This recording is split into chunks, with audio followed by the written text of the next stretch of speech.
In the tapestry of history, few tales are as compelling or as tragic as that of Queen Anne Boleyn. Her dramatic rise and fall in the Tudor court have fascinated generations, capturing the imagination with a mixture of awe and sorrow. Today, we unravel the story of why Anne Boleyn, once a beloved queen, met her end in such disgrace. It all begins in early 16th century England, a nation ruled with a firm hand by King Henry VIII. Ambitious and charismatic, Anne Boleyn emerged from the shadows of the English court to become the king's beloved and, eventually, his second wife. But her ascent was as controversial as it was rapid.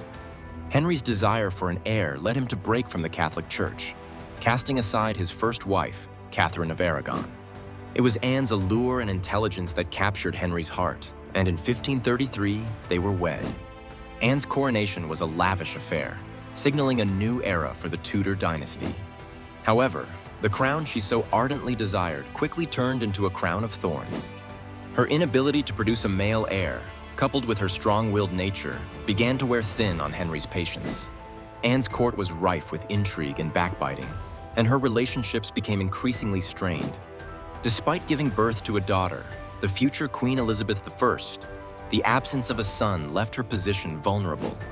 The tides of fortune shifted dramatically against Anne when Henry's gaze turned to Jane Seymour, one of Anne's own ladies-in-waiting. Anne's formidable enemies at court seized the opportunity, conspiring to undo her influence once and for all. Thomas Cromwell, Henry's chief minister, orchestrated a series of charges against Anne. She was accused of adultery, treason, and even incest, a litany of accusations shocking in their audacity and scale. Whether driven by political maneuvering or personal vendetta, Cromwell's machinations set the stage for her downfall. In May 1536, Anne Boleyn was arrested and imprisoned in the Tower of London. Her trial was swift and, by many accounts, a foregone conclusion. Amidst a tumult of accusations, Anne defended herself with dignity and poise, denying all charges. Yet the verdict was inevitable.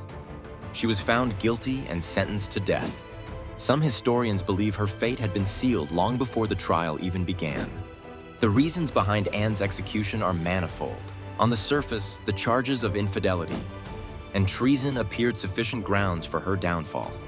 Yet deeper currents ran beneath these allegations. Anne's failure to provide a male heir posed a direct threat to the Tudor succession, a critical concern in the volatile politics of 16th century Europe.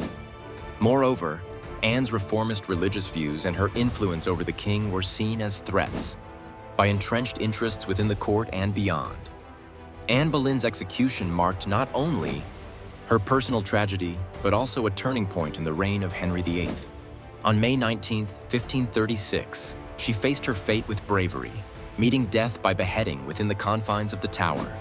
It was a grim spectacle, devoid of the dignity normally accorded to a queen. Her death was swift, but the echo of her life's impact would linger for centuries. In the years that followed, historians and storytellers alike have pondered Anne Boleyn's legacy.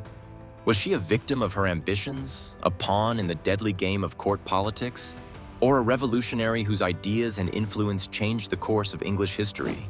The truth is likely a mix of all these elements. Anne Boleyn's execution was a tragedy, a stark reminder of the perils faced by those who dared to challenge the status quo in a turbulent age. In conclusion, the execution of Queen Anne Boleyn was as much a product of political necessity and personal vendetta as it was of her own actions and ambitions. Her story remains a poignant chapter in the annals of history, symbolizing both the heights of power and the depths of human fallibility. As we reflect on her life and legacy, we are reminded of the capricious nature of fortune and the enduring complexity of the human heart.